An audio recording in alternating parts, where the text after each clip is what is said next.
Hello everyone, आप सभी का स्वागत है कोगेट सीएसआईटी यूट्यूब चैनल में। और आज की वीडियो में हम चालू करेंगे प्रॉपर्टीज ऑफ बाइनरी रिलेशन। सो बिना टाइम वेस्ट करे शुरू कर दें। तो सबसे पहली प्रॉपर्टी जो है हमारी बाइनरी रिलेशन की वो होती है रिफ्लेक्सिव प्रॉपर्टी। ठीक है। सो रिफ्लेक्सिव प्रॉपर्टी क्या है?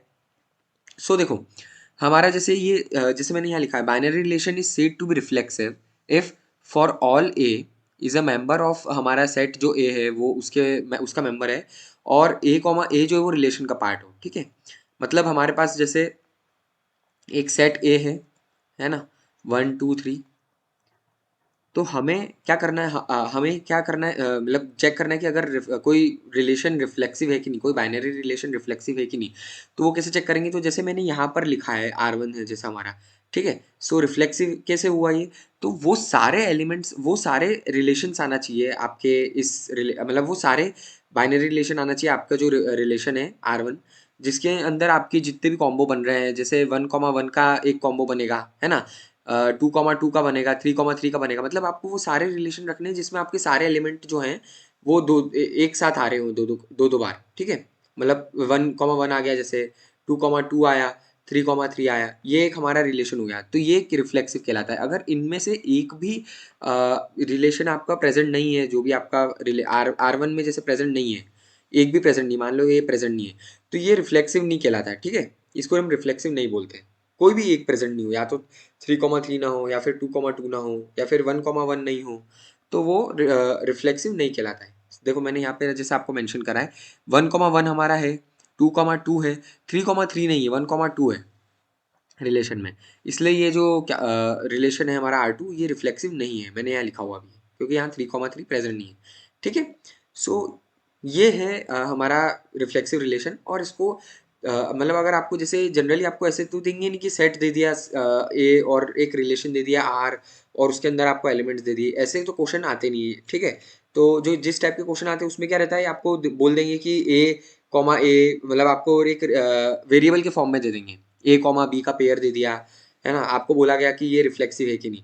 तो उसको चेक करने के लिए मैंने यहाँ पे एक चीज़ लिखी हुई है कि अगर आपको रिफ्लेक्सिव चेक करना है तो आप कुछ भी मत करो, ए इक्वल टू बी पुट कर दो जहाँ पर भी आपका है। मतलब जैसे आपकी एक होता है सेट, है ना, हमारे सेट के अंदर कुछ एलिमेंट्स होंगे, और एक रिलेशन दे देंगे, हमें रिलेशन का फॉर्म दे देंगे कि भाई रिलेशन हमारा ए कॉमा बी का फॉर्म होगा, और उसके अंदर ए कॉमा बी कैसे होगी, अगर ए इक्वल टू 2b के बराबर है। ठीक है। ये हमारी कंडीशन होगी। तो आपको कुछ नहीं करना है, इसके अंदर ए और बी को पुट कर देना है सेम सेम। तो हम लोग चेक कर लेंगे उसके बाद कि ये दोनों अगर सेम है तो उसके बाद में क्या रिलेशन का पार्ट है कि नहीं। ऑल तो आपको इतना सब करने की जरूरत नहीं है, क्योंकि आपको क्या करना है, आपको एक सेट मान लेना है 1 2 3, है ना, और उससे रिलेटेड जितने भी रिलेशन बन पा रहे हैं वो आपको ट्राई करना है कि वो आ पा रहे हैं कि नहीं आर में। अगर आ पा रहे हैं तो ठीक है, और अगर नहीं आ रहे तो समझ जाओ कि वो रिफ्लेक्सिव नहीं है। ठीक है। सो ये मैंने सबसे ज़्यादा टाइम इस चीज़ पर दिया है। अब मैं आगे इतना टाइम नहीं दूंगा आपको। जो आपके दूसरी प्रॉपर्टीज़ है, सीधे सीधे प्रॉपर्टीज़ बताऊंगा, क्योंकि सब में ट्रिक एक ही है, सिर्फ आपको डेफिनेशन अलग अलग है, तो वो मैं आपको बता देता हूँ। सो देखो, नेक्स्ट प्रॉपर्टी जो है हमारी वो है इररिफ्लेक्सिव।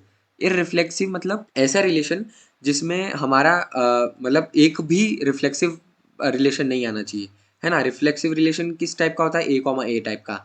तो ए कॉमा ए टाइप का एक भी रिलेशन नहीं होना चाहिए आपके जो रिलेशन प्रेजेंट है ना, वो बाइनरी रिलेशन एक भी प्रेजेंट नहीं होना चाहिए। अगर ऐसा है तो वो रिफ्लेक्सिव कहलाता है। ठीक है। तो जैसे यहाँ पर आप देखो, R1 में 1 2 और 1 3 है। यहाँ पर आपके 1 1 2 2 इस टाइप का रिलेशन नहीं है ना।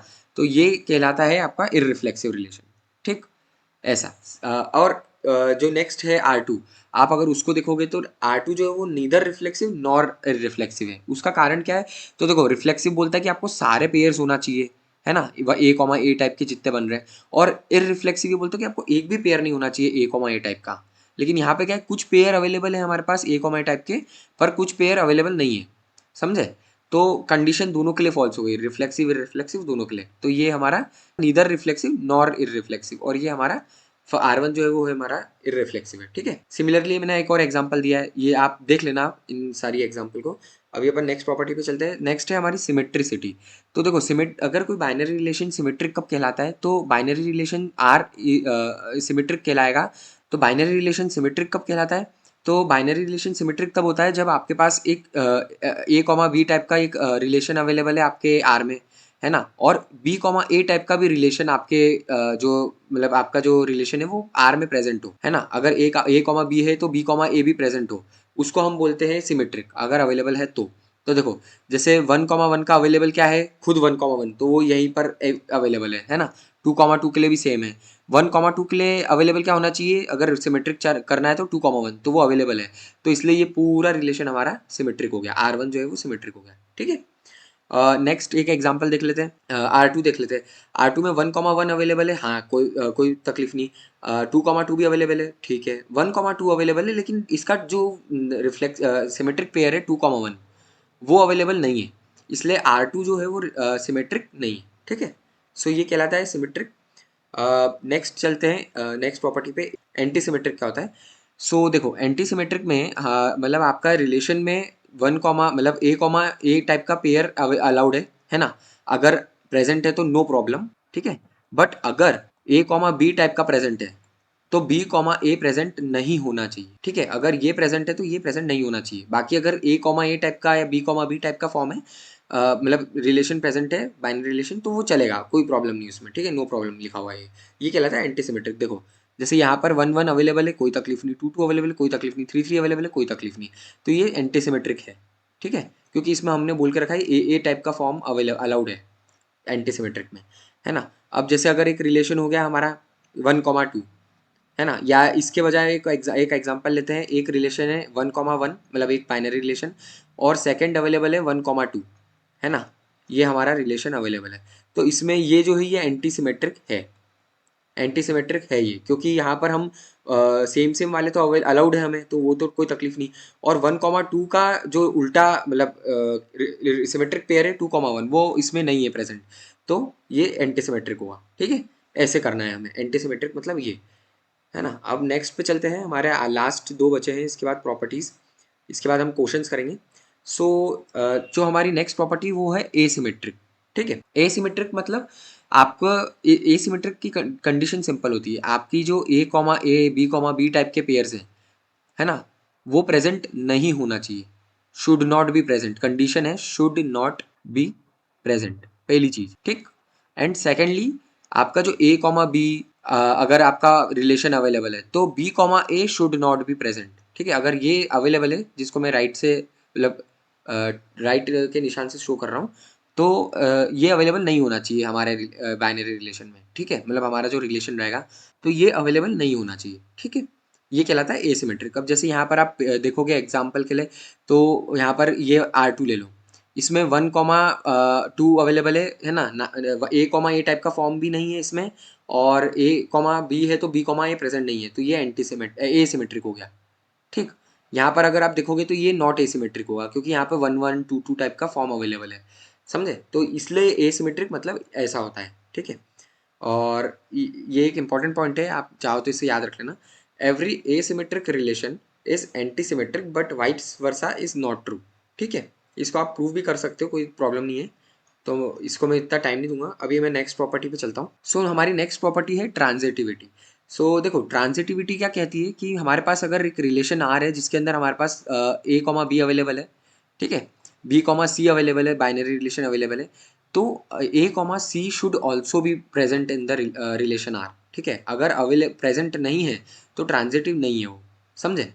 ऐसा ये होता है ट्रांजिटिविटी, है ना। ये शुड बी प्रेजेंट, इस पर मैंने राइट का निशान लगा दिया। अगर ये है और ये है तो ये प्रेजेंट होना चाहिए, और अगर इनमें से कोई एक भी कंडीशन ट्रू नहीं हो रही है तो ट्रांजिटिव होगा ही वो, क्योंकि कंडीशन ही उसके लिए हम लोग मतलब वो नहीं कर रहे हैं, चेक करने की जरूरत ही नहीं पड़ रही है, समझ रहे हो।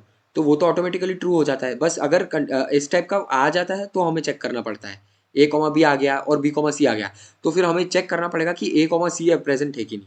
अगर A, B है और C, D है तो ये ऑटोमेटिकली ट्रांजिटिव है। यहाँ पर B, C नहीं है तो ये ऑटोमेटिकली ट्रांजिटिव हो जाएगा, क्योंकि इसमें आपको चेक ही नहीं करना पड़ेगी ट्रांजिटिविटी, समझे। ऐसा तो इसका जैसे एक एग्जांपल देख लेते हैं। अब जैसे ये वाला R1 रिलेशन हमारा हो गया, ठीक है। R1 में क्या क्या है, 1,1, 2,2, 3,3, ठीक है। तो 1,1 खुद में वो अवेलेबल है ना, मतलब रिलेशन किस टाइप का आ गया, R1 ट्रांजिटिव केस हुआ, 1,1 प्रेजेंट है, 1,1 दूसरा प्रेजेंट है तो 1,1 तीसरा भी प्रेजेंट है, मतलब लिखा हमने एक ही बार है बट हम उसको 3 बार गिन रहे हैं। तो ये हो गया हमारा जो मतलब ये सेटिस्फाई कर रहा है ट्रांजिटिविटी को। सेम 2,2 कर रहा है, सेम 3,3 कर रहा है, ठीक है। सो ये ट्रांजिटिविटी सेटिस्फाई कर रहा है, यहाँ मैंने लिखा है, ठीक। अब नेक्स्ट चलते हैं, जैसे ये वाला एग्जांपल लेते हैं हम, है ना। ये R4 को लेते हैं। सो देखो R4 में 1,2 अवेलेबल है, ठीक। सो देखो R4 में 1,2 अवेलेबल है रिलेशन में, है ना। उसके अलावा 2,3 भी अवेलेबल है। तो कैसा फॉर्म आ गया, A, B, है ना, B, C, तो B कॉमन आ रहा है, तो आपके रिलेशन में A, C शुड ऑल्सो भी प्रेजेंट, यानी 1,3 भी प्रेजेंट होना चाहिए, जो कि नहीं है, इसलिए ये ट्रांजिटिव नहीं है, ठीक है। ये हो गया हमारा 4 का एग्जाम्पल, एक जिसमें नॉन ट्रांजिटिव आ रहा है। एक जो 3 है, इस पर मैंने स्टार मार्क करा है, वो वही चीज़ है जो मैंने आपको बताई थी कि 1,2 है और 3,2 है। तो इसमें आपको चेक करने की जरूरत ही नहीं, ये इस टाइप का फॉर्म हो गया, A, B है और C, D है, तो इसमें तो चेक करने की जरूरत ही नहीं पड़ेगी हमें कि ये ऑटोमेटिकली ट्रांजिटिव हो गया। ये देखो यहाँ पर मैंने लिखा हुआ है ट्रांजिटिव ऑटोमेटिकली है। We need not check that it is transitive as it is transitive by default, क्योंकि यहाँ पर आपकी ये वाली कंडीशन जो है ना, A, B वाली, A, B, B, C, तो A, C वाली वो जो सेटिस्फाई करने की जरूरत ही नहीं है। हमारे पास प्रेजेंट A, B है और C, D है, बस खत्म, ठीक है। सो ये भी मैंने एक एग्जांपल दे दिया है। और एक इम्पॉर्टेंट पॉइंट है, वो भी आप देख लेना। A relation is transitive if its transitive closure is equal to the relation, है ना। रिलेशन जो होता है वो ट्रांजिटिव होता है अगर उसका ट्रांजिटिव क्लोजर उस रिलेशन के बराबर होता है, तो ठीक है। ये एक इम्पॉर्टेंट पॉइंट है, इसको आप याद कर लेना। सो ये मैंने आपको सारी प्रॉपर्टीज इस वीडियो में कवर कर दी, जितनी भी आपकी प्रॉपर्टीज हैं अपनी अवेलेबल, है ना, बाइनरी रिलेशन की। अब इसके बाद के जो नेक्स्ट वीडियो रहेगा उसमें मैं आपके कुछ एक दो क्वेश्चंस करा दूंगा, ताकि आपको क्लियर हो जाए और अच्छे से, और ट्रिक भी बता दूंगा मैं आपको, ठीक है। तो उसके बाद में क्वेश्चंस करने के बाद हम देखेंगे जो मेन चीज़ है हमारी, number of reflexive, number of symmetric, है ना, वो वाले जो क्वेश्चंस, मतलब वो वाले जो टॉपिक्स हैं, उसमें से सबसे ज़्यादा क्वेश्चंस आपको पूछे जाते हैं। मतलब आपकी कोचिंग वगैरह हो गई या गेट एग्जाम हो गई, तो गेट में भी कभी कभार आ जाता है कि नंबर ऑफ एसिमेट्रिक रिलेशन बताओ, नंबर ऑफ सिमेट्रिक रिलेशन बताओ।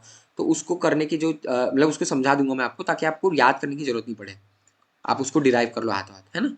सो आज की वीडियो के लिए इतना ही। अगर आप एक गेट एस्पिरेंट है तो जरूर इस चैनल को सब्सक्राइब करें, और मुझे बताएं कमेंट में सेक्शन में कि कैसे मुझे इंप्रूव करना चाहिए। और वीडियो अगर आपको अच्छा लगे तो प्लीज़ इसे लाइक एंड शेयर ज़रूर करें। Thank you.